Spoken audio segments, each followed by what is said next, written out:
time. There we go. Okay, I'm live. I'm going to turn an extra light on. It's really dark. Oh, hello. Okay. Hello. I know on Facebook it takes a while for people to filter in, and same with TikTok. And but yeah, Instagram, everyone turns up in one clump. So weird. It's like everyone lives together and they all turn. It's really bizarre. So I don't know why it's so different. But anyway, I say that every single time.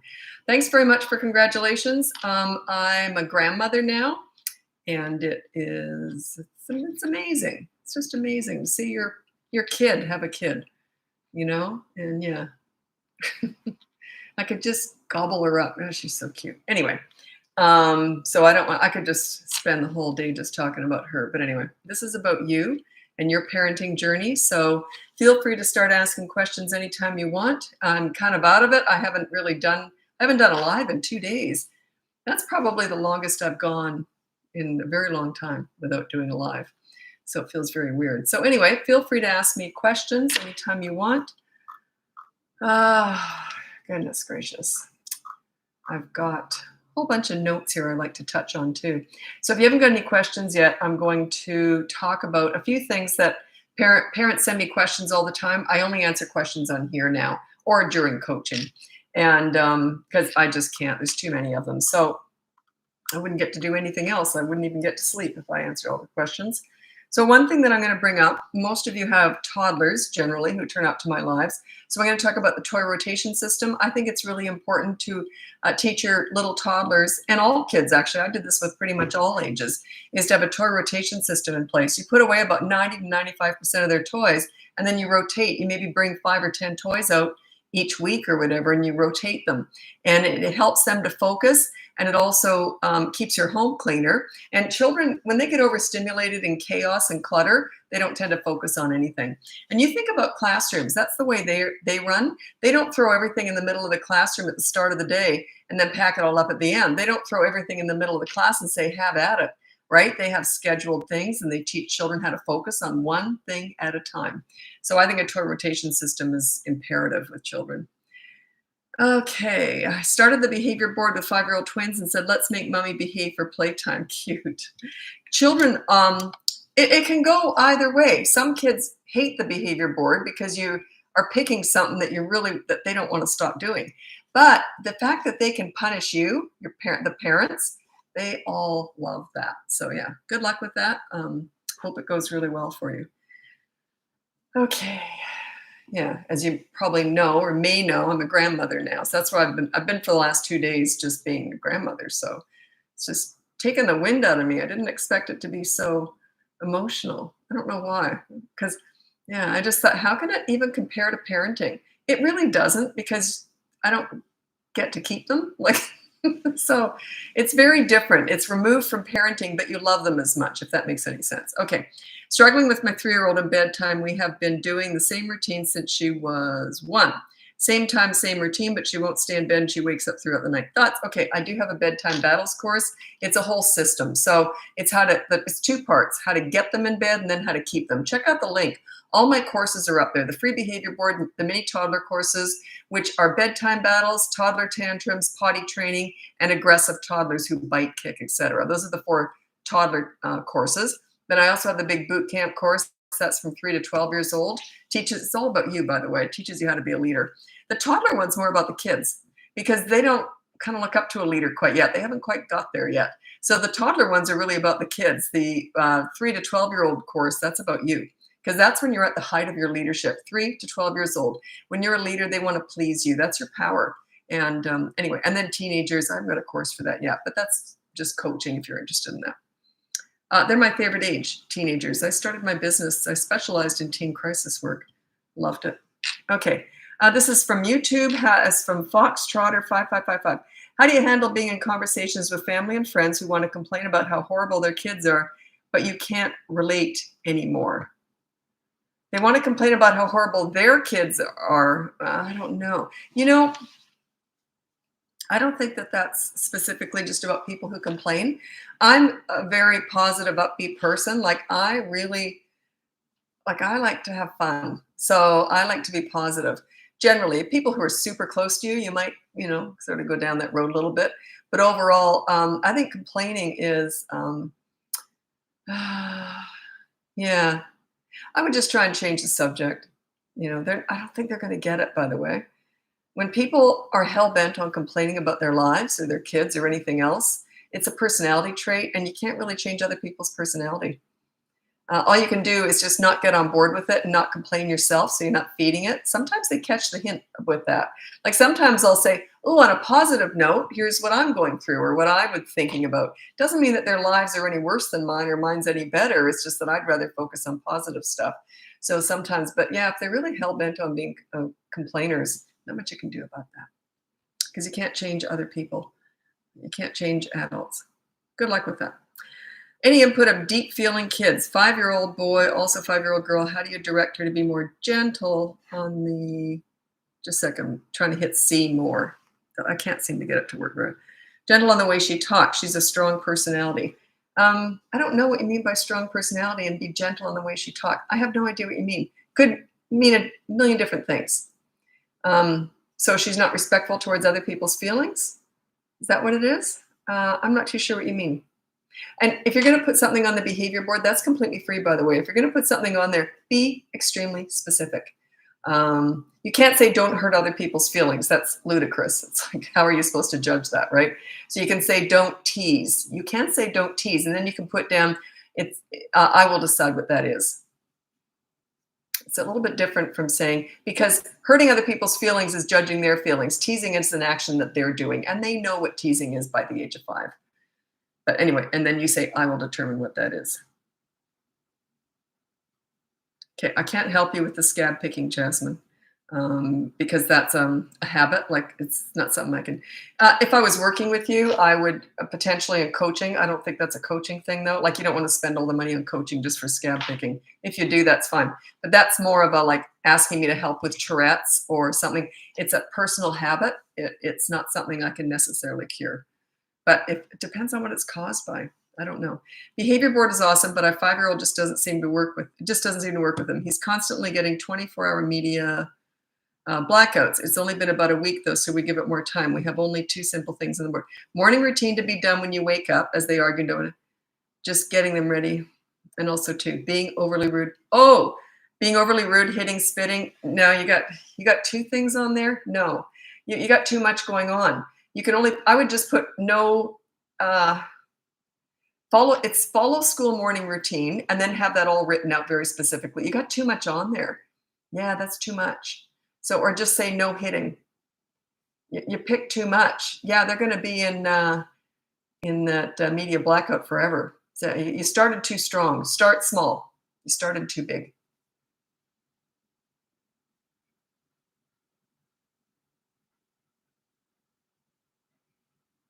I'm going to read out another question that I get tons of questions just from everywhere. So I'm putting them in the lives now. Banking system. This is my allowance schedule, how I did it with my kids. I started giving my kids allowance at 3 years old.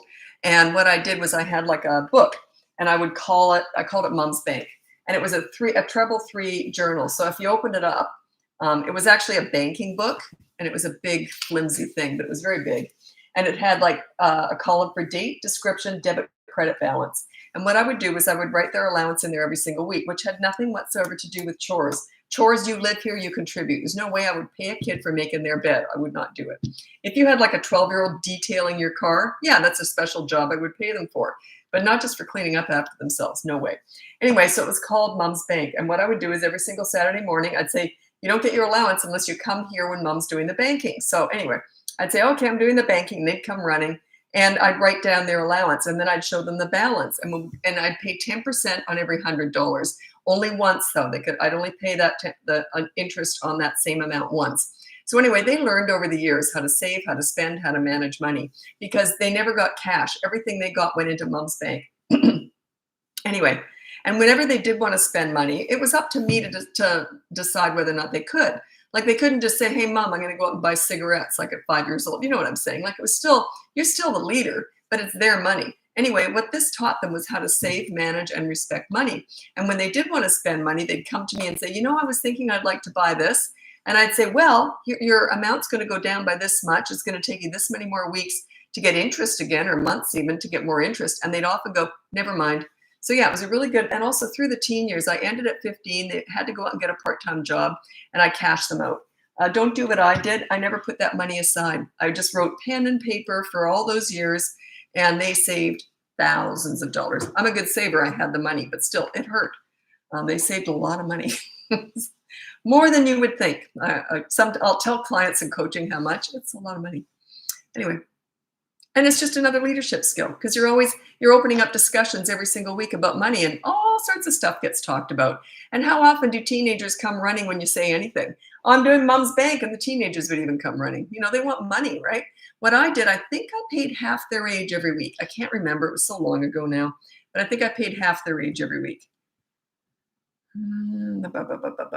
Okay. 7-year-old struggling with behaviors like wanting to. I have no idea what you're talking about. I'm not even going to read that out because I don't know what that means. So it must be a different language or something slang that I don't know. I'm in my 60s. There's a whole bunch of stuff that people get by me because I'll read it out loud, and then sometimes they'll go, don't read that out loud, Lisa. How do I get my son to slow down and be more purposeful in what he's doing? He spills the cat food, dog food. He's 7. Okay. We buy a new toy. He will start opening it. We will tell him. I don't know what's going on there. Like, it just because the way you started the question, how do I get my son to slow down and be more purposeful? You don't. What you do, that's the exact wrong way of dealing with it. You're coming at it from the wrong end. I come at it, if you do spill something, there's a consequence. Like, you have to clean it up and also clean something else up. He's 7 years old. So let him do, like, you don't keep nagging him about what to do right. When he does something wrong, then you come in and say, okay, it's no big deal. Just say, look, you spilled. Remember the consequences if you spill. You have to clean up the whole kitchen floor because you're old enough to know how not to spill now. So have a consequence when he does. Instead of always telling them what to do, you become a micromanager and a nag, and they just tend to not listen to you. So yeah, you can't teach him to be more purposeful. He has to teach himself how to do that by avoiding the consequences. There's no anger in any of this stuff. It's all very calm.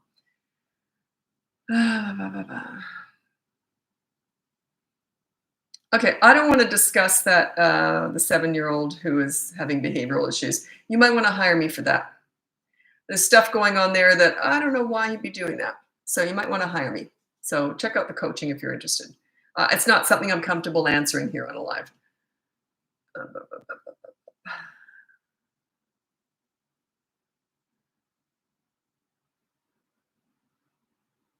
Okay. There's no new questions coming up, so I'm just going to go to my notes.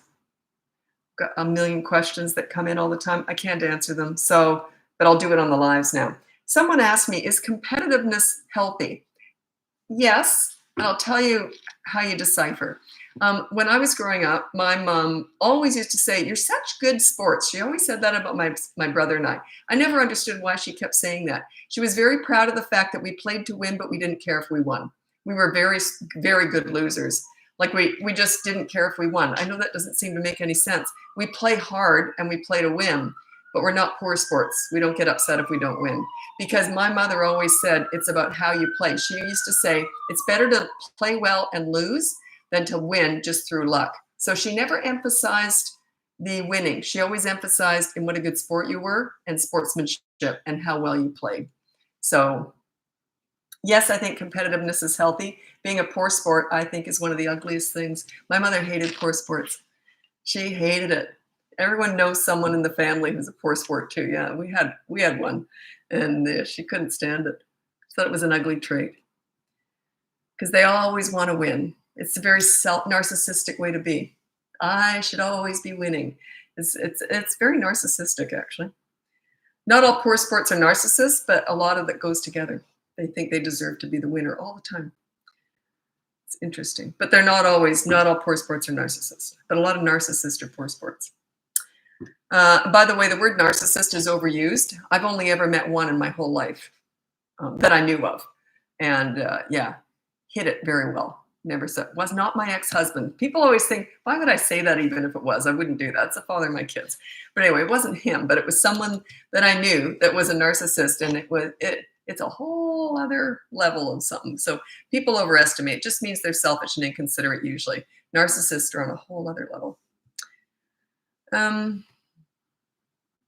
What should I do when my 4-year-old just doesn't want to listen to anything when it comes to explaining his wrongdoing? Why are you explaining his wrongdoing? He already knows it. So you're a nag, you're rubbing it in, you're putting salt in the wound. No one wants to hear that. Just say, okay, you did that, now here's the consequence. You're probably going on too much. You're probably doing the therapy sessions, which are, I think they're a total waste of time. No one wants to hear on and on. Like, you think when you're pulled over for a speeding ticket, does the cop go on and on and on about what you did wrong? No. Wouldn't you want to just drive off speeding if you did? Like, it's just sort of it's kind of, it's not necessary. I call it mini therapy sessions, and it's not necessary you're focusing on the wrong thing. You deal with bad behavior like that, get it over and done with. And then if he doesn't understand it, he'll ask you. He already knows anyway. So anyway, that's why. He's tuning you out because you're being a nag and you're rubbing it in. You focus on the good kid, not the bad kid. You deal with bad behavior, but then you focus on the good kid. Do you help create appropriate consequences through the boot camp or coaching? This is where I struggle. Okay, the boot camp, it's sort of set up. It's, it's a general course, but I've been doing this now for 17 years. I put a lot of stuff in there, and I had a group going through it with me, helping me build it. And it covers most of the normal stuff. So there's a lot of examples in there. When it comes to the behavior board, it's example after example after example, different ages. So, but if it's something really unusual, you're really struggling, that would be coaching. And that would be one-on-one coaching. But there's a lot of examples in there. And you can usually come up with something after reading through all of the examples I've put in there. Sometimes, though, pretty sure I would have put this in the course. If you can't come up with something, like what I mean is, if the kids don't care about anything, like people say, I've got no leverage, they don't care about anything. You have to invent leverage. Don't ask me to talk about that. I don't like to talk about it on lives. I'm pretty sure it's included in the course. I'm going to just double check. Pretty sure I would have put that in there. Just to say, it's something that I don't like to use a lot. So I maybe use it with clients a few times a year in coaching. Let me just make a note to make sure it's in the boot camp. It's for people who say, my kids don't care about screens. They don't care about anything. So I have no leverage. Oh, I got some kid here on YouTube. Your parents didn't raise you very well to do that. I worked with all your kids. I get it. I'm sorry. I always feel sorry for kids when they do that. Okay. If you go on YouTube, you'll see what I'm talking about. It's just kids. It's just kids who, I always feel bad when kids act out like that, because they're just so desperate for love and attention, and it's sad. Okay, I have 2 boys, 11 and 10, always bickering and arguing at each other, constantly frustrated, hurtful, a good way to teach them. Okay, so you have 2 boys, they're 11 and 10 years old, and they're at each other. So the sibling rivalry is a real issue, right? So the best way, a lot of people say that, they don't get along, so I spend one-on-one time with each child. I make sure it's like a half an hour for each, or we take one out on Tuesday night and then we take the other one out. So you're doing it. That is the worst thing you can do. It builds resentment. So the best thing you can do for your kids to get along is do stuff together, and don't make it competitive. Don't make it a winner and a loser. Just do silly things. Like we used to play these crazy things. We'd play the Ace Ventura movie, and then we'd act out the scenes from the movie. I won't go into the great detail, but we had just a blast. So just silly stuff. And the thing is, if you're willing to make a fool out of yourself with your kids, they bond over laughing at you. My kids bonded over laughing at me, for sure. Okay. You asked on Christina on YouTube, thoughts on discipline for just a sec. I can't get the age. My screen is just not allowing it. You know how there's something in the way that just is that. Okay. For a 7-year-old with, I was wondering what the heck is AS? I don't know. Is it autism spectrum disorder or something? Anyway, ADHS. Okay. Let me just look that up. I don't know what you mean by that. There's so many different acronyms. And I don't specialize in acronyms. What I mean is I've worked with hundreds of kids who had I used to call them alphabet kids. ADHD, WXYZ, everything. And I never ever opened up one single file. I deal with the personality, not the label. So it doesn't mean much to me, except autism. Is there any autism in there? I can't, it's not even coming up on Google. It's not even coming up. So what do you mean by that? Is there autism in there? Because you've got an S, that's usually spectrum. I don't know what you mean. So anyway, ADHD, ODD, all those things, ADD, those are all, that's where I learned all this stuff. Autism is different. That I only deal with autism in coaching, one-on-one coaching. You'd have to hire me. Anyway, check out the link above if you want to see my courses, my mini therapy session, my mini therapy sessions. What am I saying? I hate those things. Anyway, my mini toddler courses, my big boot camp course for 3 to 12 years old. If you want to hire me for coaching or completely free, you can get my behavior board. And that teaches you how to give respect to get it, because you're on there too. If you're not accountable as a leader, leaders are accountable. The old-fashioned authority style parent, there's no way they would be accountable. They're my way or the highway. You listen to me because I'm your parent. It's not a horrible way to parent. That's way better than the pleaser parent style that's out right now. How do we make everything easy for our kids? Way to prepare them for life. I mean, that's why they're all, self-entitled snowflakes with mental health issues, because you weren't preparing them for life. You were trying to make everything easy. You don't do that. That's not realistic. That's not life. How to get a 3-year-old to stop screaming when disciplining and saying no to everything. Okay, so when you're disciplining, stop screaming when disciplining. How? Check out my behavior board. Just start with 1 rule per week, because I'm guessing that the disciplining goes on a little bit too long. I would say something like this: didn't like that, now you're going to help me do the dishes. And that would be it. That's how I discipline. It's that quick. But I never used a behavior board. You use one if you're learning how to do this, because it gets the ball rolling. But yeah, I never used a behavior board. I would just say, didn't like what you just did, so you're going to be helping me do the dishes later. Do you understand? If they don't, then there's no TV that night or whatever it is. So they learn. Yeah, they learn. And one thing that comes up constantly, and this is why the pleaser parent style, there's so many reasons why it's a disaster. I think it's going out of style now. I hope. I've been watching this for 30 years, waiting. It's just a disaster. It started with the participation awards. Reward our kids for doing squat, basically. Cater to our children, roll out the red carpet for doing nothing. It's just ludicrous. It's so bad. But anyway, I saw that coming years and years and years ago, and 30 years ago, and I thought, what a disaster. But the whole idea behind that is that you're discussing all the big feelings, the big emotions, and you're doing all these mini therapy sessions rather than actually teaching them right from wrong. You're so busy discussing everything and trying to make everything easy for them and giving them choices for everything. Life isn't like that. Your boss doesn't say, look, you can come in from 9 to 5 or not if you don't want to. You can come in from 12 to 2 if you want. Life, you see, that's what you're doing to your children. They end up being self-entitled snowflakes with mental health issues. You're not doing them any favor. I've even known parents who have gone into school and tried to tell teachers how they want their children treated special.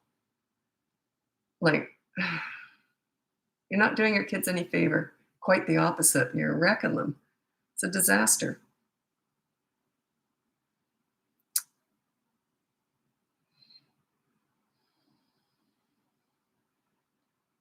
Okay, so you got siblings fighting in the car. They're 3 and 4 years old. I would just pull over and stand by the side of the road for 5 minutes. Say, hey, calm down, or else I'm going to pull over and I'm just going to wait for 5 minutes. Now, it only works if you're going somewhere they want to get to. So give yourself enough time. If they're going to a birthday party, leave a half hour earlier. As soon as they start up, say, I don't like that. If you can't be quiet, I'm going to pull over. And pull over and just stand there for 5 minutes, filing your nails or something. So yeah, they'll eventually learn. Got to be somewhere where they want to go. So, and this is, if you're not going anywhere where they want to go, invent something. Say, we're going to go out for ice cream now, and then start driving. And when that happens, then you do it. You were never going to go for ice cream, but you are eventually, but it might take 3 hours to get there if they keep fighting. See the idea? And then you might even say, oh, they're closed now. We can't go. If they keep fighting and you have to keep pulling over, I would invent that. I would definitely. Yeah, my kids wouldn't be fighting for long. But then I wouldn't even look like I'm disciplining. Hey, we're going out for ice cream. If they start fighting in the backseat, I'd say, if you guys can't get along, I'm going to pull over and I'm just going to wait outside for 5 minutes. Then you do that 10 times. Say, oh, the ice cream place closed. We can't even go. Oh, well, if you hadn't fought, we would have been there by now. They'll learn. They'll learn. No anger. Just nothing wrong with that. They could have chosen to get ice cream, but they chose to fight instead.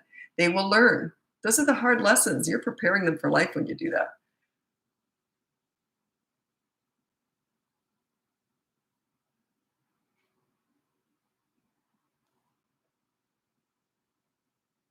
Okay, we tried to play pickleball together. Okay, yeah. It's too competitive. There's too many. I won, you lost. It's competitive, right?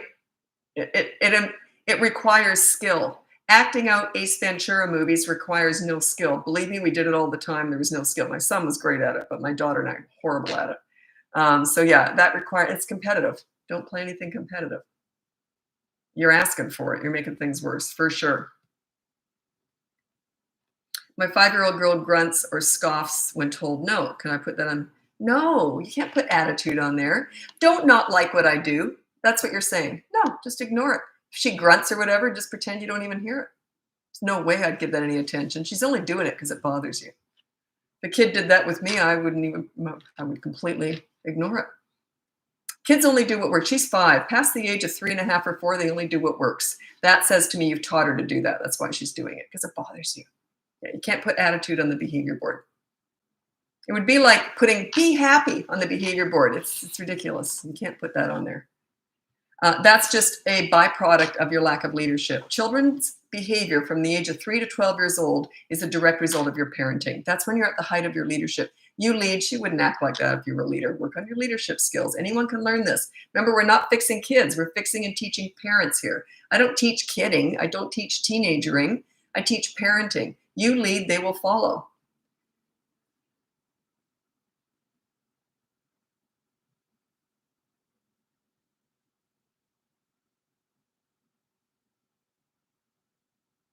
How do you get a freshly turned 4-year-old to stop yelling loudly when being told no?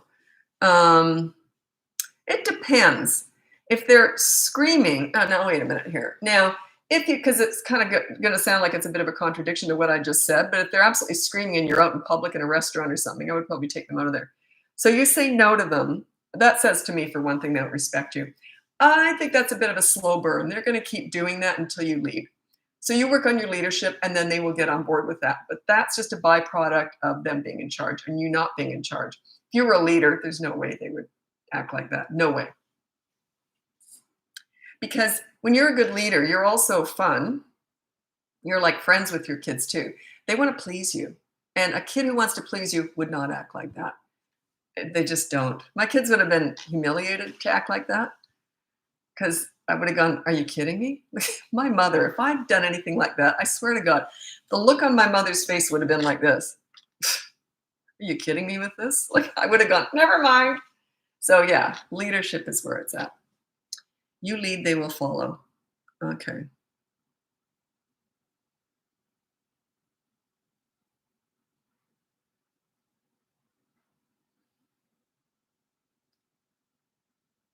Okay, I was going to answer your question from Tisha.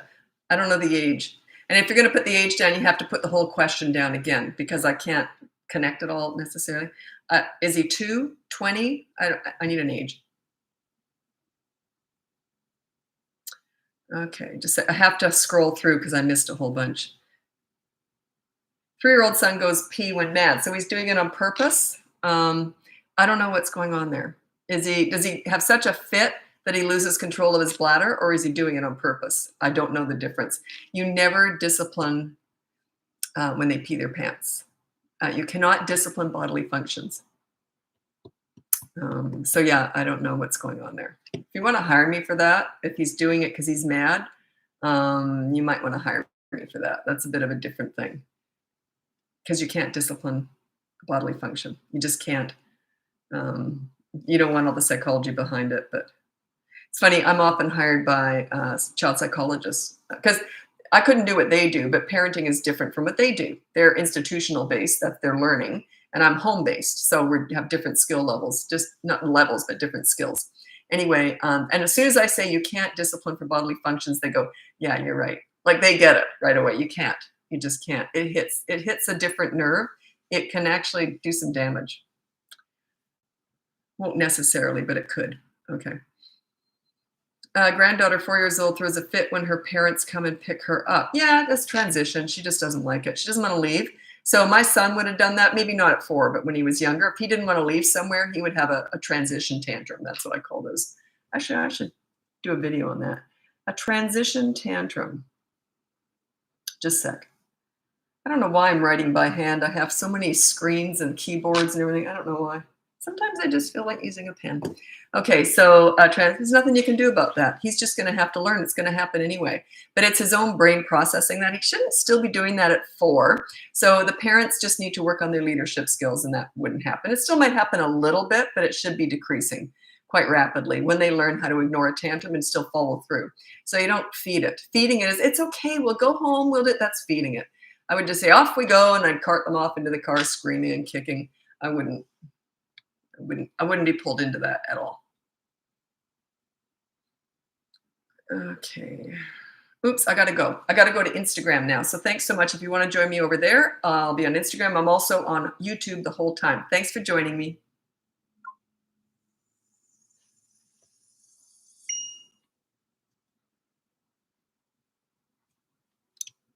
Sorry, YouTube just takes me a second. I got so many different buttons here to push. And live, and go. There we go. Okay. My husband and I, this is Slow Life School. Cute. My husband and I started the behavior board this week. Everything you say cuts to the bone. We are so thankful for you. Excellent. I don't know if I was aiming to cut to the bone. I guess that's a good thing. I didn't know I cut to the bone. Anyway. So yeah, I wasn't here for the last couple days because I have a new granddaughter, my very first grandchild. So I was very caught up in all that. It was a big emergency situation. So it's all good now. It's wonderful. She's gorgeous. Okay. No sound. Can you hear me?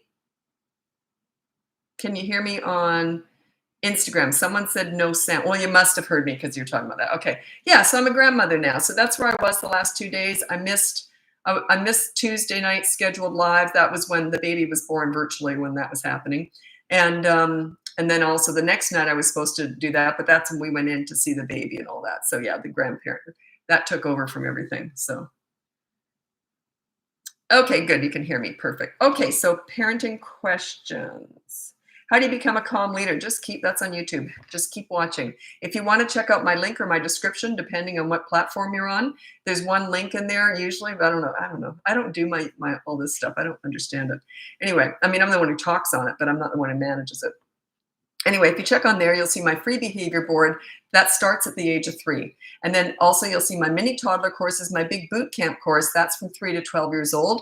And it's all focused on you because you're the leader. The toddler ones are not. The toddler ones are focused on the kids because they're not following a leader quite yet. They're starting to get it.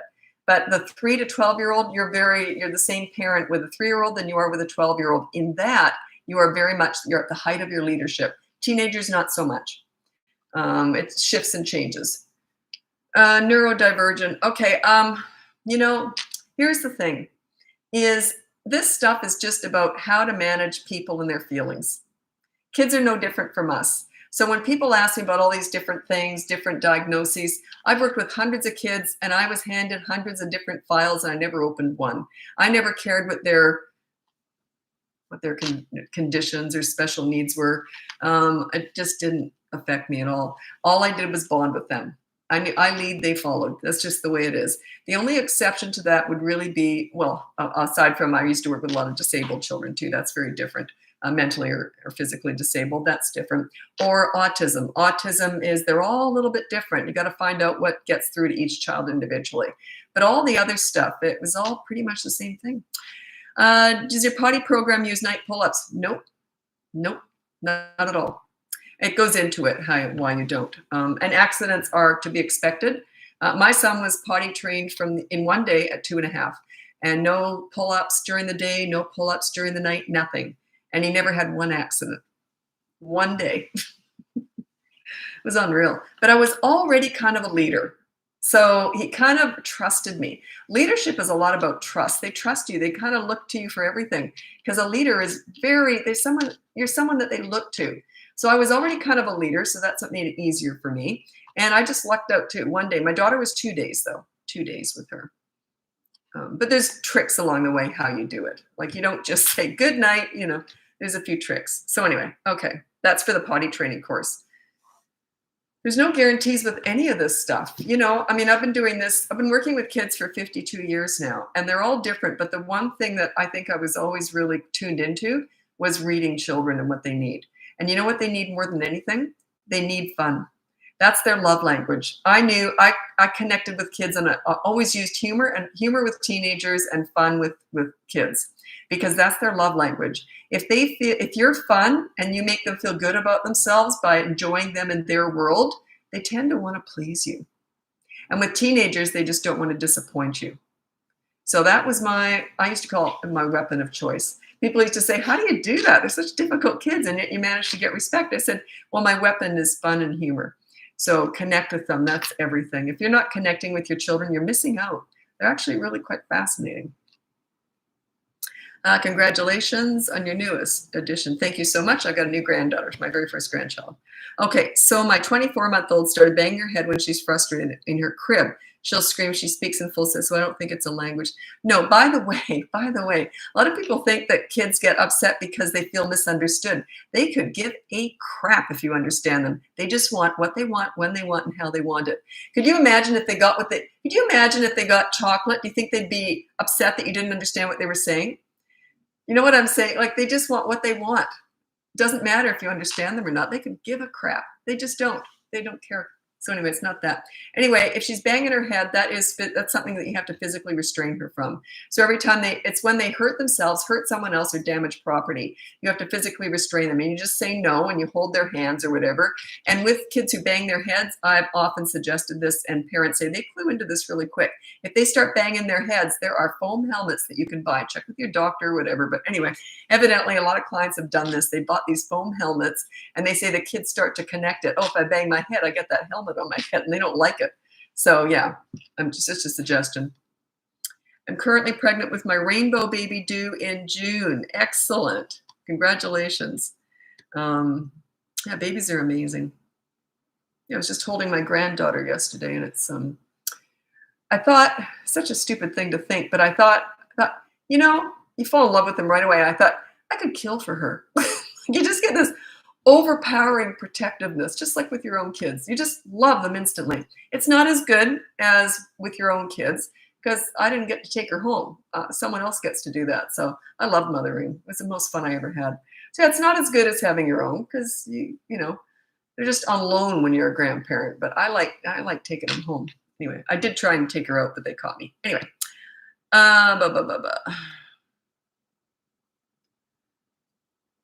Okay, so I got to scroll forward because some people come and go, and I don't want to answer questions if they're gone. Okay, my daughter punches and screams when she becomes frustrated. Sometimes she will bite her arm. How would you approach this? She's 4. Yeah, she just has, there's a million different ways I could answer that. I'm just going to say, check out the behavior board. Their emotions and their anger and their tantrums tend to calm down when you're a leader. Past the age of 3 to 4, around there, in that zone, between the ages of 3 and 4, they start to really calm down when they know you're a leader. It just calms them down. So work on your leadership skills, and that should help. Check out my free behavior board, my mini toddler courses, my big 4-year-old. Check out the boot camp course. That might be for you. It's teaching you how to be a leader in 5 weeks. And it's not an absolute, nothing's perfect with any of this stuff.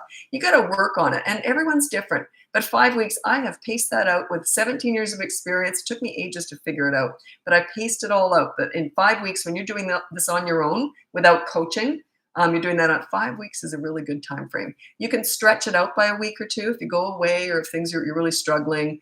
You can, but do not try and rush it at all. Everyone wants week 4, and don't go to week 4 first. Go to week 4 after the first 3 weeks. So, okay, a good question. What's the difference between me calming my child down and my child learning to calm down? If you were upset and someone said to you, calm down, would that calm you down? Or if someone just said, I hear you, I'm just waiting for you.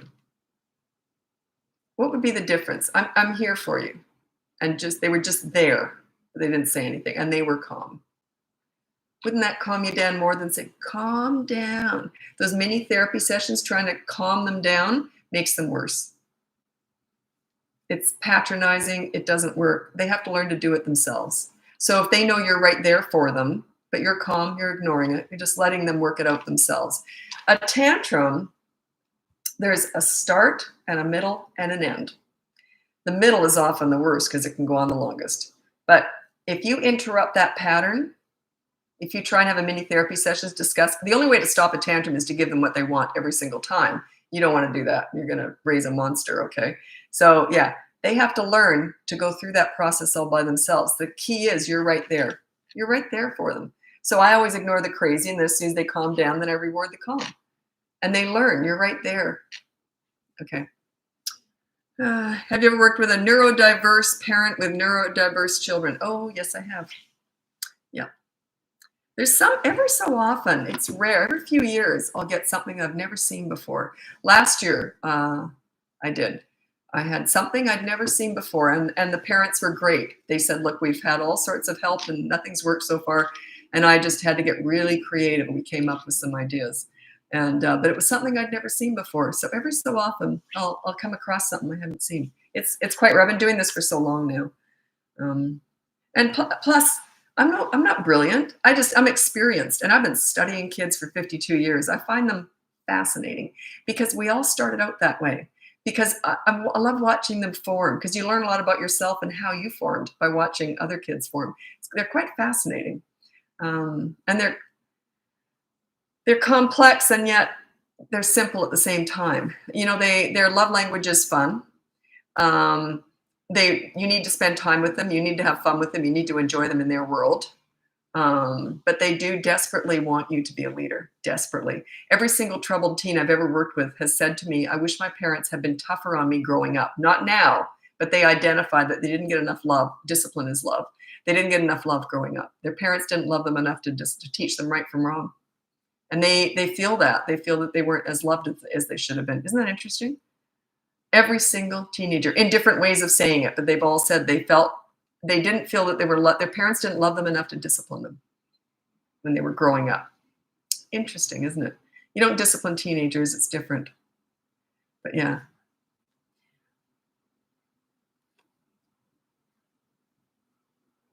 Toddler sometimes runs away when we call his name. Yeah. That is what I call a runner. There are 4 different traits that they're either born to do or they're never going to do. One is running, so they don't even look behind where you are. They just take off. You get a harness on them when you go out, and you bring a leash. As soon as they start to run, clip, and you keep them clipped in for the whole rest of that outing. They will soon learn. It's going to get worse before it gets better, though. They're going to have an absolute fit. That's them processing not being able to run anymore. Allow that. If you're afraid of a fit scene or a tantrum, your children are in charge, guaranteed. They pick up on that. They pick up on your fear, and they'll just keep pushing it. They'll keep pushing it, salt in the wound. Anyway, I tell this all the time, but I love this quick little story. This boy was 8 years old, and he was a handful. He didn't know me. He hadn't met me yet. And so it was my very first time with him. And so I said no to him. He asked me for something, and I said, no, you can't have that. And he said to me, if you don't give me what I want, I'm going to have a fit. And he said it real nasty like that. And I said to him, bring it on. And he went like that, and he never did. He was great with me after that. But yeah, love them enough to discipline them. But anyway, so yeah, running is one of the things. I don't know how I got off that tangent. Anyway, running is one of the things. Another one that they're going to either do or they're never going to do is aggressiveness. They're either going to hit or they're never going to hit. Another one is climbing. Climbing and runners often go together because they have no fear, right? And the other one is tantrums. They're either born to have any one of those 4 things or all 4 of those or not. It's your job to kind of train them out of those things. It's not your fault they got those things, but it's certainly your fault if they're still doing them past a certain age, right? Because you've got to lead. What about a 3-year-old who does the opposite of what you say, screams out, well, you're not a leader. That's all that says. It's just a tell. It means they don't respect you. Work on your leadership skills and they will respect you. That would not happen. If you were a leader, that wouldn't happen. Remember, everyone wants to blame their kids. We're not fixing kids here. They're just following your lead or not. If you're not a leader, that's why they're not following. That's why they're saying no. They're telling you you need to lead. They're telling you you're not a leader. They're saying, I don't respect you. It's just a message. They're telling you, they're begging for leadership.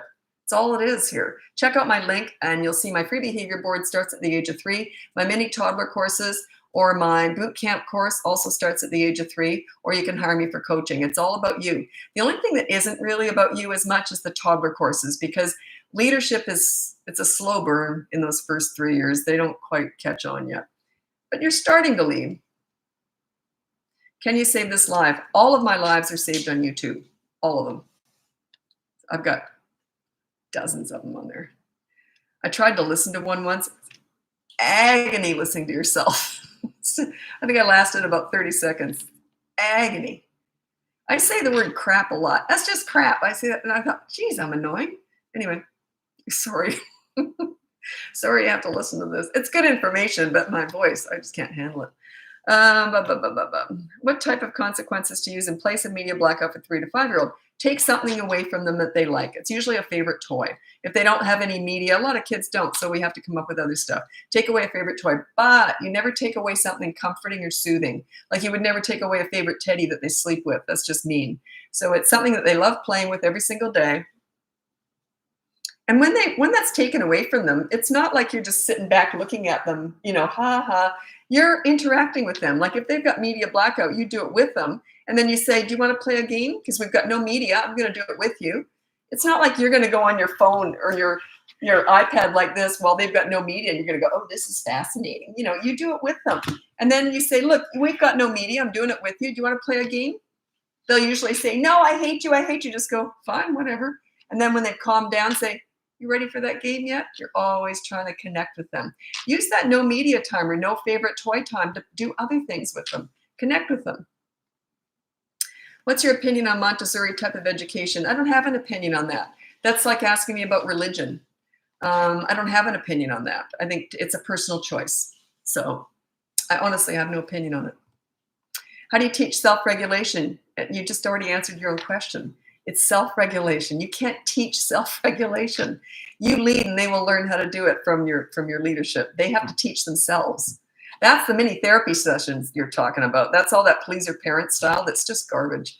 It's like teaching them how to self-regulate and deal with all their own emotions. You lead and it calms them down. It happens organically. You're not telling them how to do it. These therapy sessions are just a joke. I don't know. God, I wish they'd go out of style. They're still out there. I get it. All that stuff was invented to feed the mother's needs. It has nothing to do with the kids. Nothing. You can't teach someone how to self-regulate. It doesn't make any sense. It's self. So yeah, you lead and they will regulate. They'll learn how to do it. It happens organically.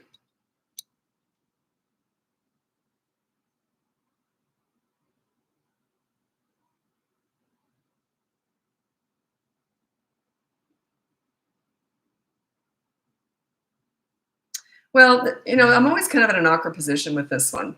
3-year-old struggling in daycare with waking others by screaming during nap time and following directions. Okay, what do they like at home?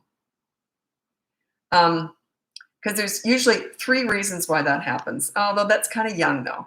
But 3 reasons why a kid acts out at school and not at home. Or are they acting out at home? So either they act out at home also. You can't expect them to have different personalities. Are they screaming and acting out at home too?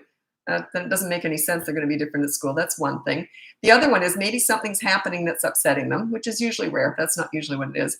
The final one is you give in to everything and you cater to them. Are you a pleaser parent trying to make everything easy and wonderful for them? You're not teaching them anything about manners. Then they're going to be wild at school because no one else is going to do that for your kid. They're insufferable if that's your style of parenting. No one can put up with that. So yeah, so think about it. Which one is it? Is it that they're also difficult at home, or you cater to their every whim at home, or something maybe is happening there that's upsetting them, which is usually not the one that's happening. So it has to be one of those 3.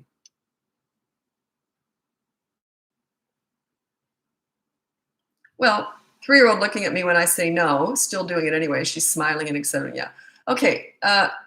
Why are you looking at her? I don't understand that. When I say no, so you say no, then why are you looking at her? I don't understand that. You're inviting it. You're afraid of her, basically. That's just a tell. Why are you looking at her? You say no, you can't have that, and then I'd be doing my own thing. I don't know what you mean by that. Yeah, I don't get pulled into that. You're like a puppet, and she's going like this with the strings. She's controlling you. Yeah.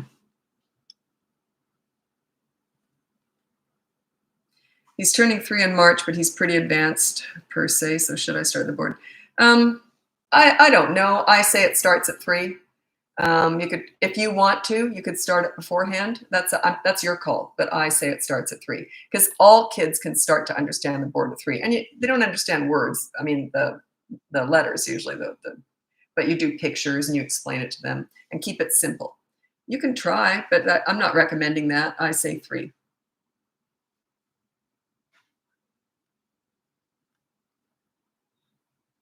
Okay. Oh, good. 8 years old. I thought you didn't put an age in. I couldn't have answered that. Okay. What do you do when a child 8 years old does stuff such as sneaking toys to school, sneaking to watch TV or watch YouTube in the middle of the night when told not to do so with no change?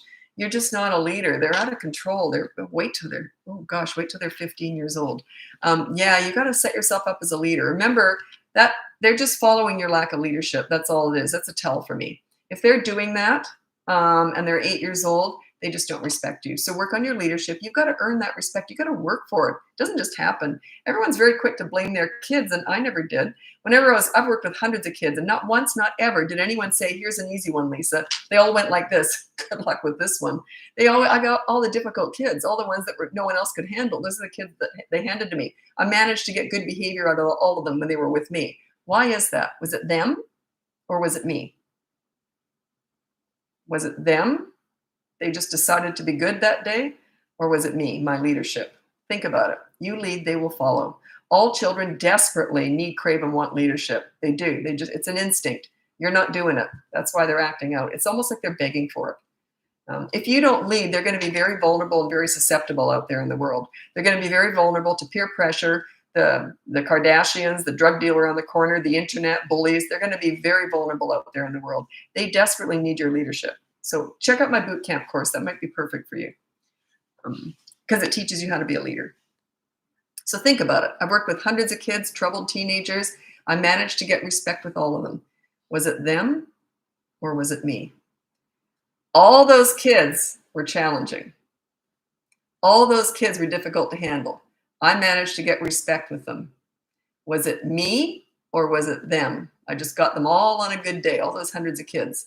That's why I teach this stuff, because I get it. I get it. You lead, they will follow. Between the ages of 3 and 12 years old, their behavior is 100% a direct result of your parenting. 100%. Their behavior, not their basic personality or their basic tendencies. You don't want to ruin that. You want them to be who they are. But yeah, their behavior, how they treat other people, how they present themselves to the world in the way they treat people, that's 100% on you. 100%. After that age, it changes, shifts and change. They're more influenced by other people because they're becoming more independent. Teenagers, it's a little bit different. But between the age of 3 and 12, which is my boot camp course, you lead, they will follow. They'll want to please you because you're going to bring out the best in them. They like themselves when they're with you. That was my power. I knew how to make kids feel good about themselves when they were with me. And would they be rude to someone who made them feel good about themselves? It doesn't make any sense at all, does it? If you're around someone that you look up to and makes you feel good about yourself, even as an adult, wouldn't you kind of want to please them? Wouldn't they bring out the best in you? Think about it. It's all you, all of it. When I was working with delinquent teenagers, if they did something when I was first getting to know them and they do something pretty awful sometimes, they'd say, well, don't you want to, get after me about that? And I'd say, you know what? I'm your mentor. And I would say, obviously, I'm failing you somehow, or you wouldn't have done that. So I'm going to have to look at myself in a mirror and decide what I'm doing wrong. I took responsibility. But I wouldn't blame them because I'm the leader. Why would I blame a kid for what they're doing when they're under my care? Doesn't make any sense at all. Makes no sense at all. I have example, the behavior board. If you sign up for that, you'll see an example. It shows there's instructions and then there's 2 attachments. One's a sample behavior board and the other one's instructions. I can't remember what's on it. It's been so long since I did that. I can't remember. But anyway.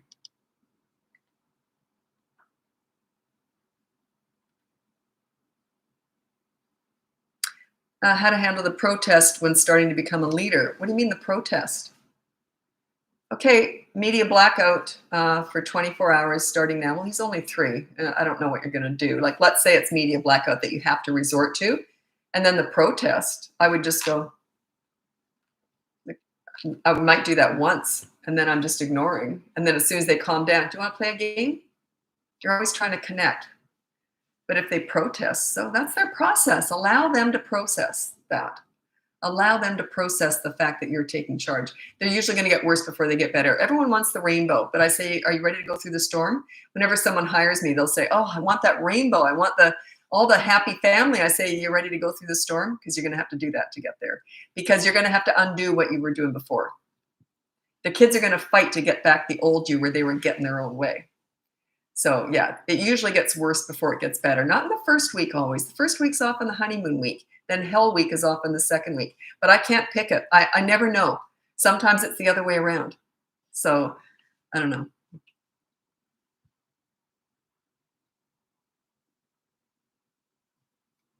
Sorry, I've got to scroll ahead because people come and go. Um,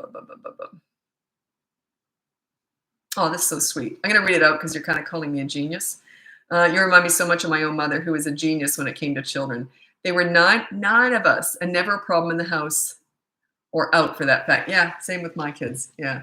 It's just common sense. Once you understand children, it's common sense. Once you get it, you can't unget it. Like I remember I was 11 years old and I started volunteering in daycare centers. And the daycare people used to say to me, how do you do that? They all want to be with you. You're like the Pied Piper, but they listen to you. I didn't know how to explain that. I think intuitively, I just always knew how to handle kids. I always knew how to get the best in, although I love them. Why was an 11-year-old volunteering in a daycare center? Like I just loved figuring kids out. I love leading kids and having fun with them. So I think that's probably what your mom had. She probably really enjoyed you kids, and it comes across, but I never take any crap either. I'm fun, but I don't take anything. Like if a kid acts out, I'm on it. Didn't like that. What we're going to do is this. So I'm very quick to pick up everything. I don't let anything go. But when you're learning how to do this, you use that behavior board. You only focus on one rule at a time because you're learning how to do this. Like I would deal with everything in day one. Absolutely everything. I wouldn't let a thing go. Okay, but I know how to mix it with fun. I know how to turn things around quickly. But when you're learning how to do this, you just focus on one behavior per week. And then you have 2 in the next week, 3 in the final week, and so on. Yeah, thank you. I just worry about neighbors hearing the screaming. One of the things that's hard for me is when I say you've got to ignore tantrums, then they say, well, I live in a small apartment, I can't. And I say, well, I can't help you then because the way to teach children how to stop having tantrums is to ignore them. The only way to stop a tantrum is to give them what they want. Well, you keep doing that, it's going to get worse and worse and worse. So I can't help you if you're in an environment that doesn't allow this process. Like maybe there's other people out there who could teach you silent tantrum dealing with. I don't know, but that my process does not allow you to not allow them to have a tantrum. Yeah, it just, I don't know. I don't know. That's just my own personal style. I would take them out, maybe down to a parking lot, even let them tantrum down in the car in the parking lot or something.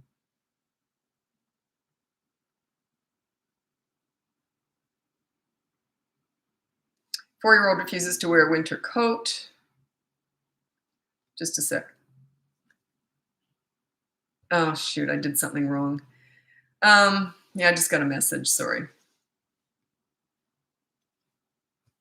Just a sec.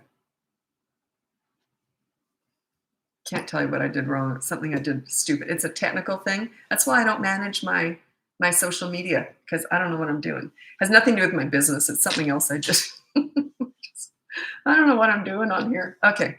4-year-old refuses to wear a winter coat during preschool. Outside time. He says he doesn't need it. Okay. He's 4 years old, so you can do deferred punishment. Like what I mean is you don't have to be there. Look, toddlers are in the moment. You have to do it. But you can deal with like consequences. You can say, look, if you don't put your coat on when you're at preschool, from now on, here's the consequence. There's no screens the rest of that day. When you come home, there's no screens or there's no such and such. Okay, so just make it, you're never angry. Just say that's the rule. Do you understand? Okay, that's it. So if I hear from your preschool that you wouldn't put your winter coat on, no screens for the rest of the night. Do you understand? Okay, that's your choice. I always just say to my kids, it's your choice. It's nothing to do with me. It's your choice. He's 4. He can understand that.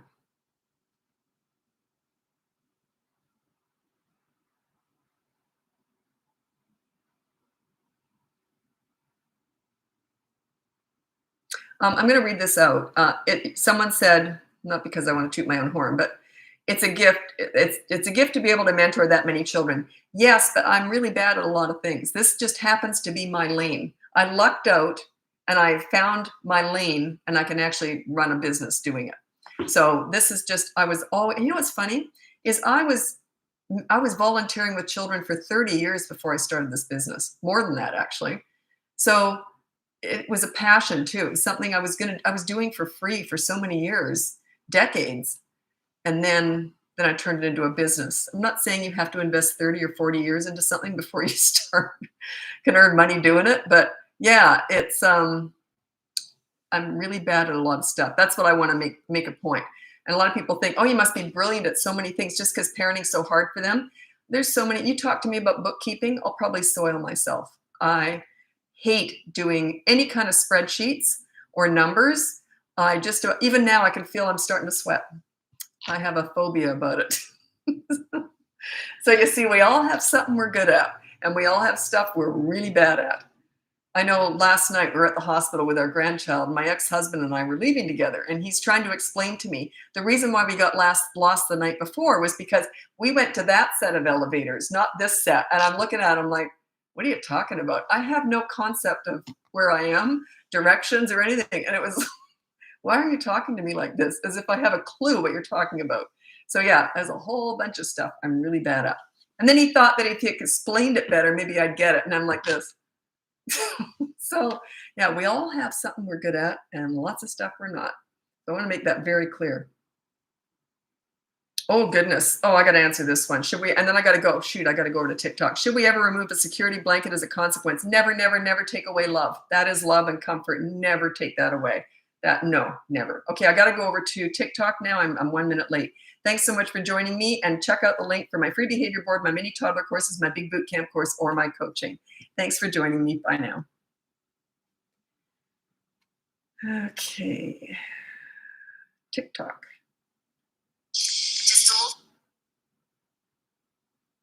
And live. There we go. Okay. 1 minute late.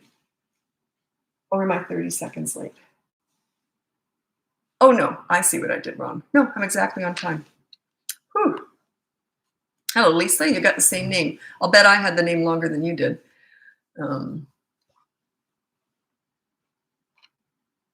Sorry, I just got to answer something here.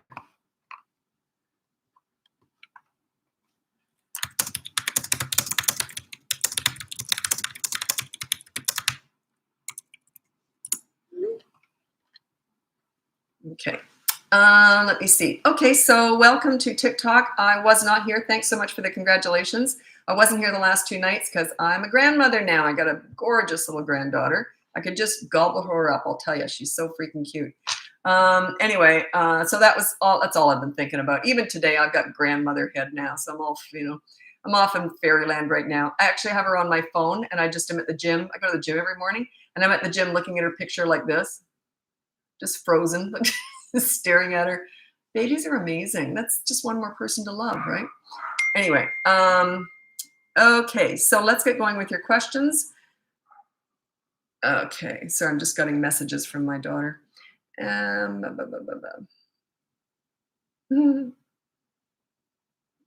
gonna have to put an age in there. You have to put ages or else I can't answer. So like this kid only responds with woof woof. Well, what are they, 2 or 12 or, I need an age. And don't just say an age because I might not connect it with that question.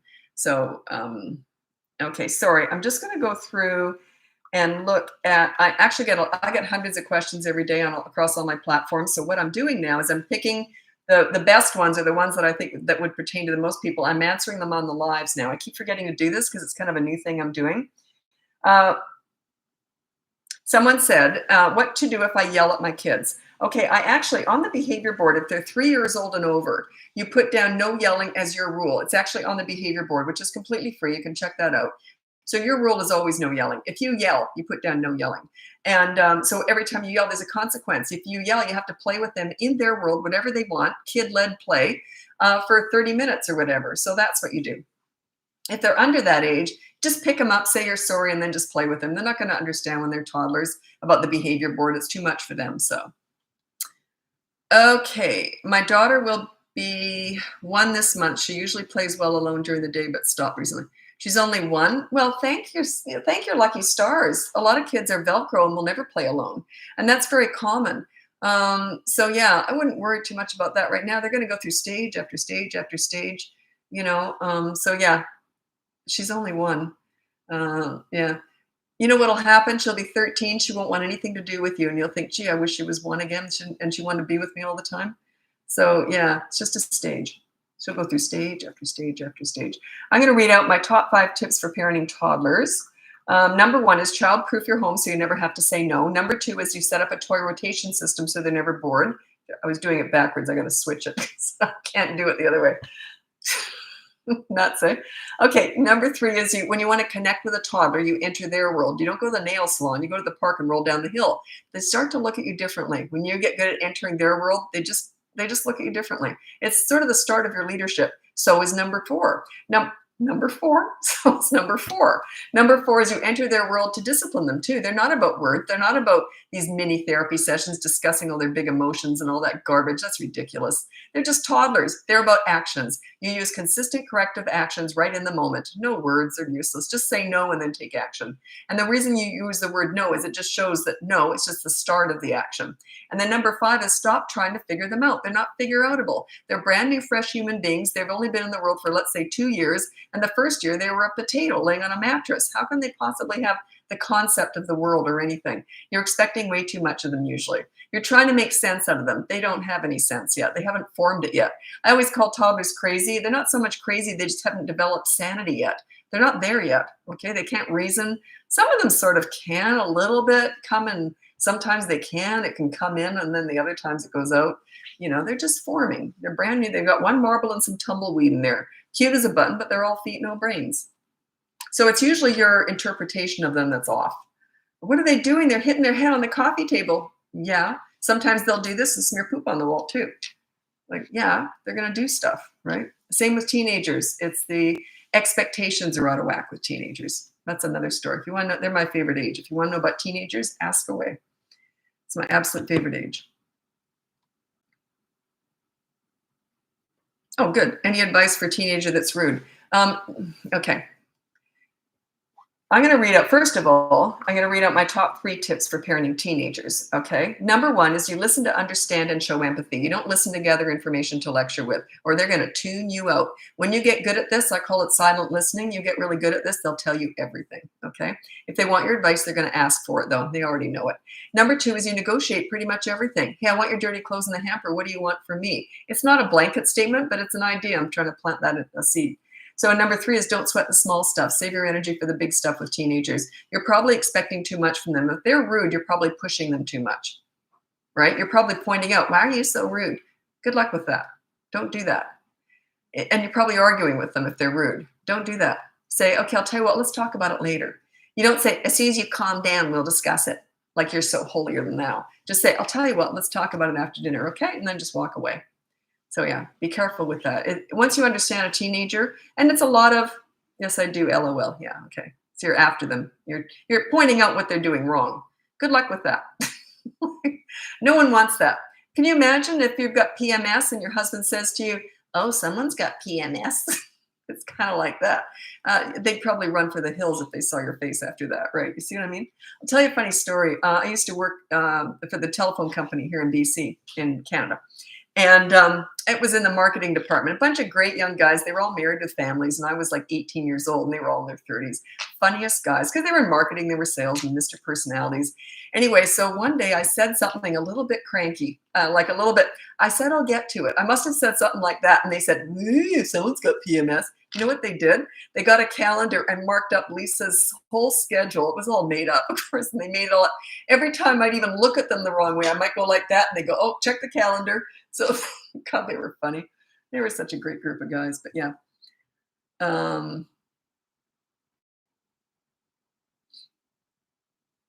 Okay, here again, someone else just asked this.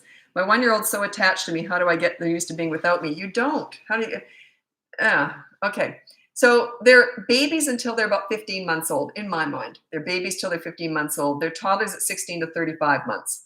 They're children from 3 to 8, tweens 9 to 12, and then 13 up teenagers. Anyway, at that age, just pick them up every time they want to be picked up, as long as you can.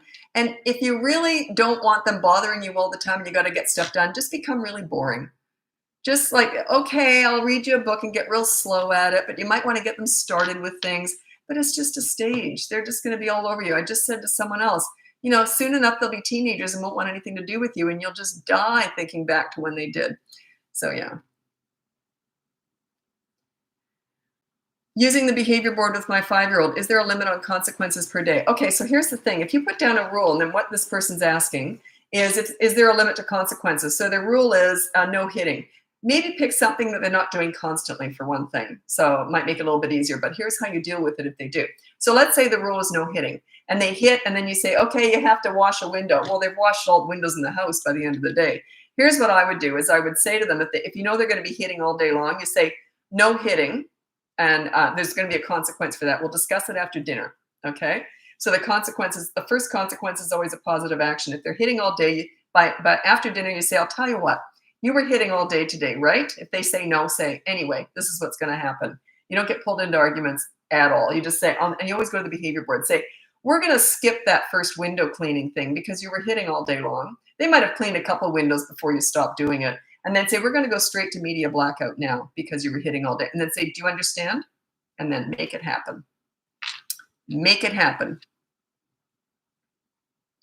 My son used to say, and they really weren't disciplined past the age of about 3.5, because I was a leader. Once you're a leader, they don't act out. Why would they, right? They're happy. They got a great life. So there's no conflict when you're a leader.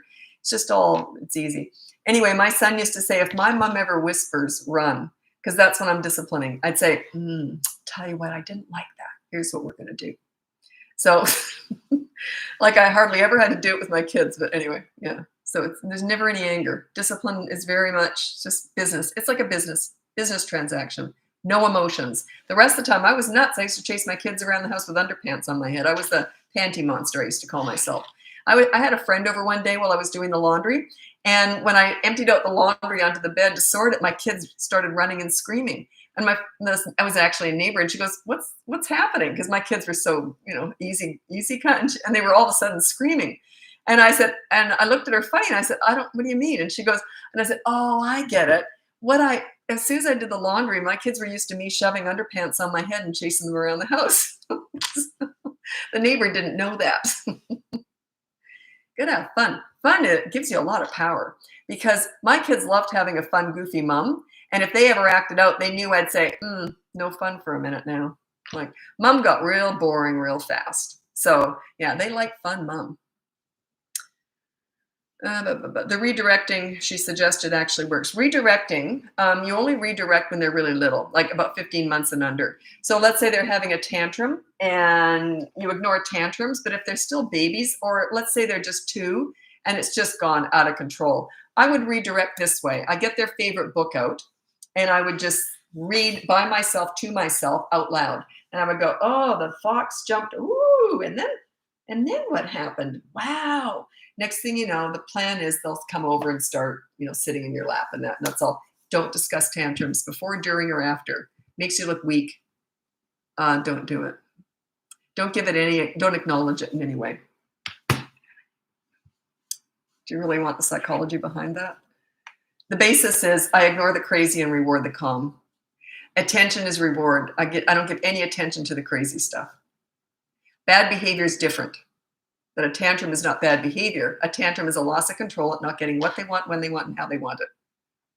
Or if they're having a tantrum because they're tired, hungry, or in pain or sick, that's different. You give it all the attention it needs because you're not meeting their needs. Meeting their needs is number one, no matter what's going on. So if they're having a tantrum because they're tired, you don't ignore them. You get them off to bed. You meet their needs.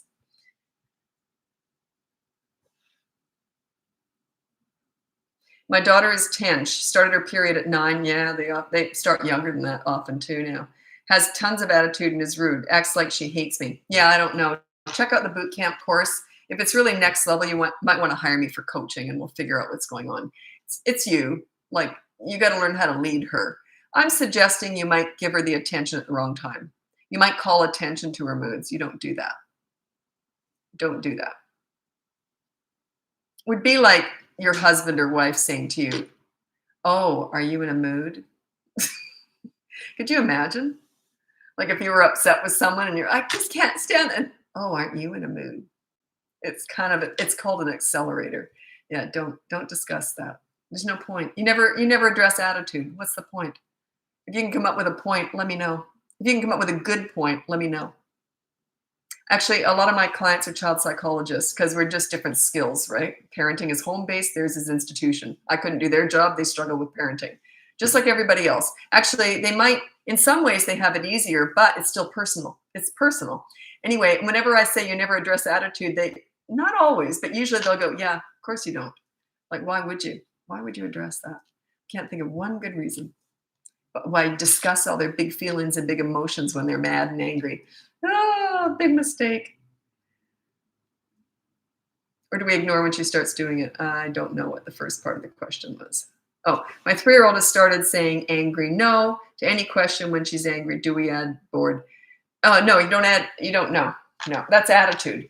She's yelling at you because she doesn't respect you, but she's just 3. Oftentimes, they already pick up on the fact you're a leader when they're under the age of 3. They just aren't good at following until they're about 3. Okay.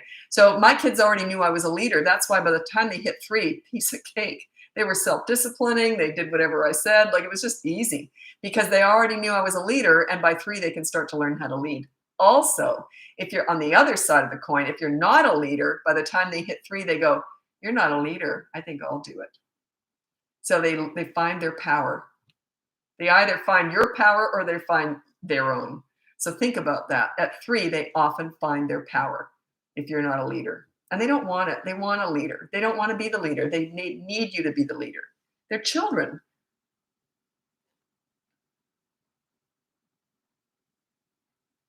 Okay, you're going to hate me. C-section next month. How to prepare an 18-month-old to be gentle after surgery. Oh, no, you won't hate me because you already said if possible. It's not possible. They don't understand that. They're 18 months old. How do they understand stitches, pain, hospitals, babies? They don't understand it. They're just babies themselves, really. So yeah, it's impossible. Okay, I've made an error in parenting because my 5-year-old still tantrums while completely ignoring still work. Yeah, I still would ignore tantrums, but there's probably other stuff going on. Check out the boot camp course, or you can check out the behavior. The boot camp course isn't free, but the behavior board is. The behavior board is the basis of the boot camp, but it goes on to different levels. So, but try the boot camp, the behavior board if you want, and it'll teach you how to be a leader. Because there might be, if he's having tantrums, who knows why? Like, I don't know why. Yeah, they should stop by around 3.5 or 4 years old if you're a leader. They might have the odd one, but they're pretty minimal. I remember my son had one. He started to have one when he was a bit older. And I said, if you're going to get upset, just go scream into a pillow. Nothing wrong with being angry. You know, it wasn't like I was saying, don't be mad. I said, just go scream into a pillow. Don't drag us down with you. So, and I think he did it once and he never did it again. That's kind of stupid.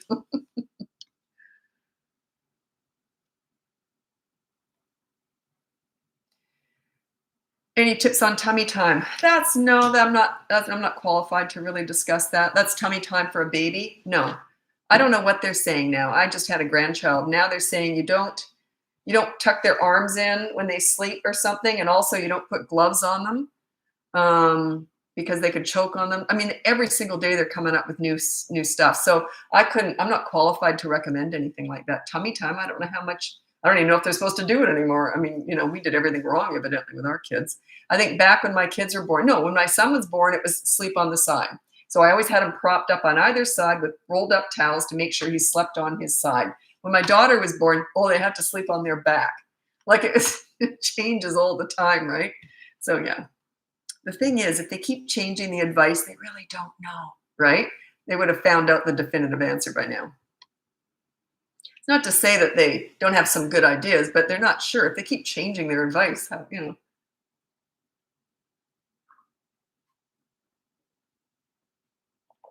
How? I have no idea. Do I introduce to my baby that it's okay to set boundaries for herself, even at a young age? What? So in other words, you don't want to lead? You want her to be the leader? I don't understand that. It doesn't make any sense at all. She needs a leader. Children desperately need leadership. They need guidance. They need to feel safe. If you're not a leader, they don't feel safe. I'll tell you a cute story. It was grade 2, and I was volunteering in the classroom. I spent a lot of time in there. Anyway, So I was always laughing with it. I was always there every single day, but sometimes they'd have group things where they'd have to have a whole bunch of moms come in and volunteer. And we'd separate into groups and do activities with the classroom. So anyway, I was always saying, I hate kids. I'm just here for the image, and all that. I was always joking around. So anyway, and how much I hated kids, it's just got to be a joke. Anyway, so then the other moms were saying, well, none of the kids are going to want to be in your group, right? So anyway, sure, all the kids kept saying, can we be in Lisa's group? Can we be in Lisa's group? And the moms are all confused. Anyway, we all split up, and it was chaos, except in my group. The kids were having a great time. They were having fun, but they were being really polite. They were asking my advice on stuff. And all the other moms were looking at what I was trying to figure out why my group was so good. But I got all the difficult kids because I was used to working with them, right? So anyway, this was the funny part. They were in grade 2, and the fire alarm went. And it was an unscheduled one, and it scared the bejeebies out of all of us because we didn't expect it. All the kids ran to me. They didn't run to their moms. They didn't run to the teacher. Why would they all run to me? Because I'm a leader. I make them feel safe. Leaders make children feel safe. Not that they like me more than their moms, but they were just so used to me being a good leader. I was organized. I knew how to get the best out of kids. They thought I'd have all the answers. I don't. I mean, they thought I did. That's what leadership does for kids. It makes them feel safe. So why on earth would you want a child to regulate themselves? Like to set their own boundaries is what you actually said with a little one. No, you do that for them. Love them enough to set the boundaries for them. Yeah.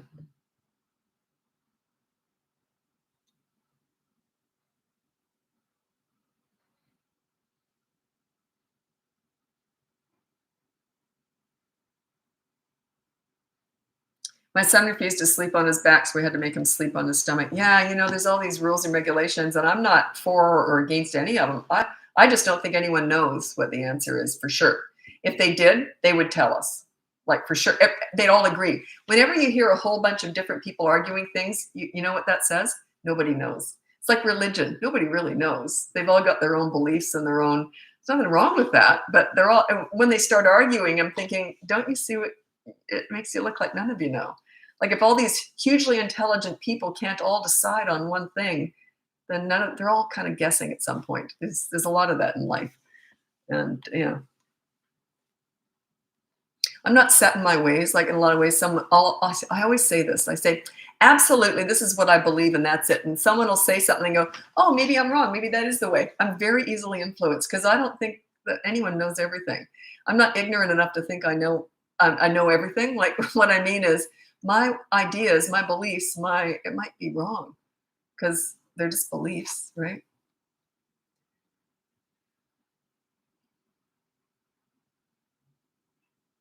It's as ridiculous to me as arguing what tastes good. Taste is a matter of taste. It's an opinion.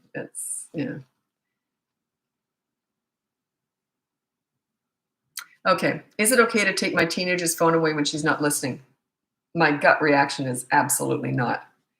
It looks like you're parenting through fear and a dictatorship. Anyway, my 3 top tips for parenting teenagers is number 1, listen to understand and show empathy. You don't listen to gather information to lecture with. And if she wants your advice, she'll ask for it. So I call it silent listening. When you get good at this, they'll tell you everything. Okay. Number 2 is you negotiate pretty much everything. You say, I want your dirty clothes in the hamper. What do you want from me? And the last one is don't sweat the small stuff. Don't micromanage a teenager. They're going to make mistakes, and that's okay. If they do something stupid and it's not a big deal, I would have said, well, that was stupid. Do you want to hear what I did when I was your age? And laugh it off. Okay. Allow them to make mistakes. When you get good at those 3 things, they tend to be nice to you. They feel respected. Does that make sense? The behavior, the rudeness is a byproduct of them not respecting you. That's all it is. So once you get good at those 3 things, they'll respect you and they're not going to be rude. Why would they? Doesn't make any sense. Okay. I'm going to read out what you said here, and I'm going to tell you why I'm going to avoid your question. Lisa, why are you ignoring my question? There are a lot of people on here that I don't answer, so that's a very entitled question. I'm ignoring a whole bunch of people, evidently, not just you. So yeah, some people talk like that. I don't like that. Okay, I'm going to make sure I've got your name. Okay, I'm not going to answer your question. Does that make sense? I don't get to all the questions. What do you think yours is the golden one that I should be answering? Yeah. How do I stop arguing with a child without letting them think they have won? Oh, How do I start? Well, you're gonna have to give me an example of that. Are they 3? Are they 13? So you stop arguing and let them think they've won. I need an example of that. So that is Savannah. So maybe tell me an example of that. Someone's laughing. I've worked with troubled teenagers, so yeah, that attitude doesn't work with me. Okay,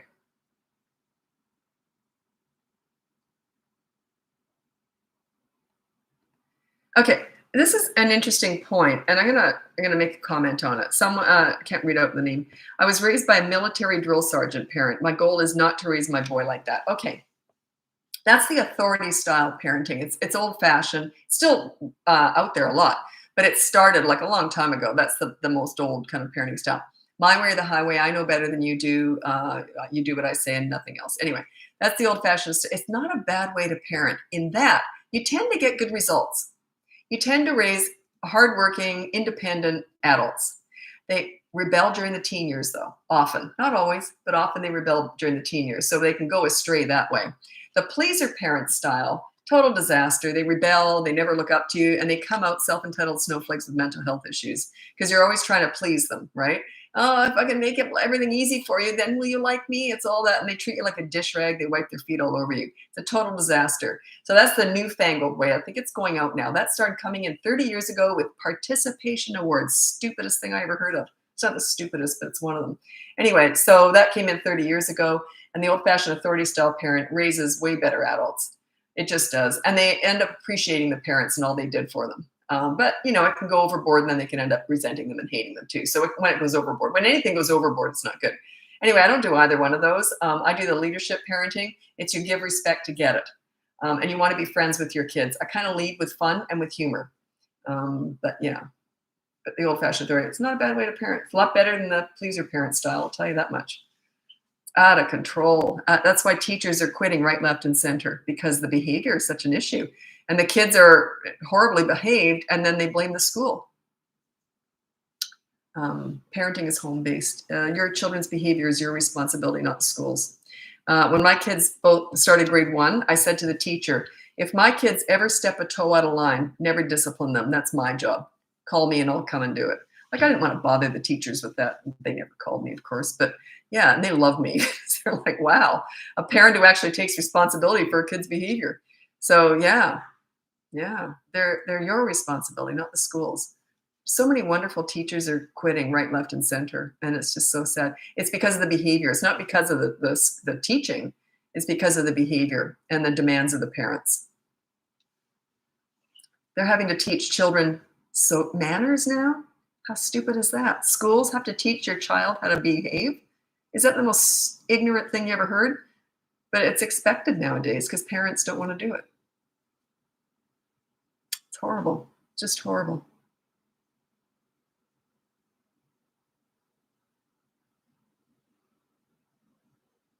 Yeah, a huge portion of my clients are teachers, principals, and child psychologists, and they all say the exact same thing. Parents don't want to parent anymore. It's a disaster. There's lots of great parents out there, but most of them don't want to parent anymore. They don't know how to do it because they're trying to please their kids all the time. Well, I try and give them choices, and you know, and I want them to like me. I could have cared less if my kids liked me. My job was to raise nice kids, and yeah. If you want to be popular with your kids, be the leader. They're going to love you. They're going to want to please you when they're kids, and they're not going to want to disappoint you when they're teenagers. If you want to be a pleaser parent, good luck with that. It's just a disaster. Yeah, when that participation award came in, I remember the first time I ever heard of it. And your kids, I said, you mean they get an award just for turning up? Oh, yes, they all need to get an award. I couldn't even wrap my head around that. I thought that was the most stupid thing I ever heard. Of course, things got worse, but that was the first time I ever heard anything to do with the pleaser parent style. Give your children everything they want. Give in to all their demands, all their wants, all their needs. And then they'll end up hating your guts and be self-entitled snowflakes with mental health issues. That's what I was thinking. Anyway, I'm exaggerating. Of course, it's what I do. That's what I was thinking of. Is smacking allowed in Canada? I don't discuss that, so I don't know. And I'm not a police officer or anything. I don't know the law. I'm not here to discuss the law.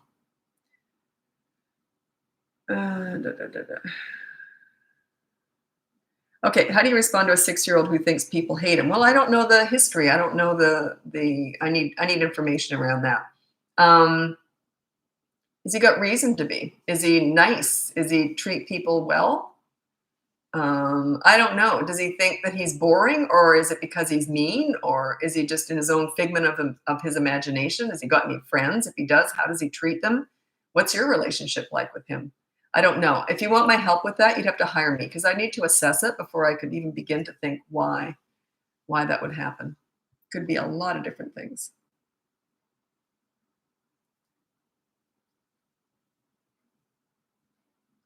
When things aren't his way, he says this. Okay, is that the same person? I'm going to tell you what. It's a bit of a tell. I could be wrong, but I'll tell you what I'm thinking. 6-year-old thinks people don't like him. Okay, it's when he doesn't get his own way. Does he do something like this? Everyone hates me. Nobody. I'm awful. Pure manipulation. If he says that when you're on Dumbo at Disneyland, then you'd want to look into it. But if he says it just to get sympathy in his own way, then it's just pure manipulation. But yeah, that's my gut reaction. I could be wrong. But if he only says it when he's not getting his own way, it's just trying to manipulate you. Like, okay, if a kid said that to me, if I just said, no, you can't have that, and he goes, nobody likes me, I'd say, whatever. I just go about what I'm doing. I would not give that in that moment, in that situation, in that context. I would not give that any attention at all. I go, whatever. I wouldn't say, yes, they do. Or I wouldn't say, we'll talk about it later. I just go, whatever. Like, in other words, what I'm saying is, you can't manipulate me. They pick up its body language, tone of voice. Like, if a kid was starting to say that after I've just said, no, you can't have that, I'd go, whatever.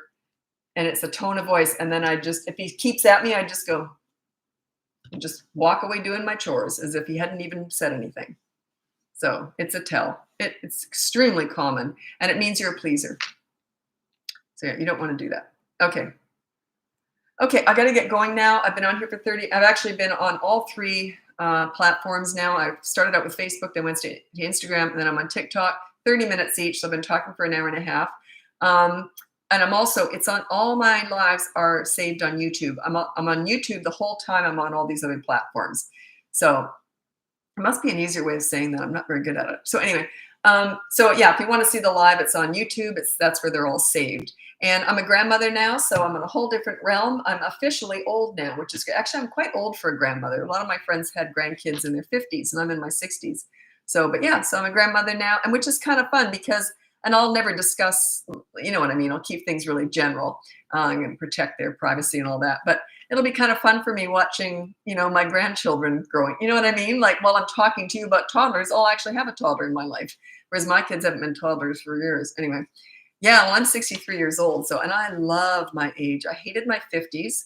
I hated turning 50. I didn't hate my 50s, but I hated turning 50. I don't know why. I hated it. Went to New York, tried to make the most of it, had a blast there with my daughter. And but yeah, I love in my 60s. It's really weird. It's like I've accepted, and I'm on the bell curve going down the other way. Once you accept it, you just go, yippee, this is fun. Anyway, yeah, I love being my age. Anyway, thanks so much for joining me, and I'll be back again sometime tomorrow, probably. I don't know when. I have no idea. Anyway, if you check out the link above, you can see my free behavior board, my mini toddler courses, my boot camp course, which goes from 3 to 12 years old. That one's all focused on you and your leadership. Toddlers, not so much. Your leadership, it hasn't really kicked in yet. And teenagers, that's still just coaching one-on-one with me. And anyway, thanks so much for watching, and we'll talk to you soon. Bye now.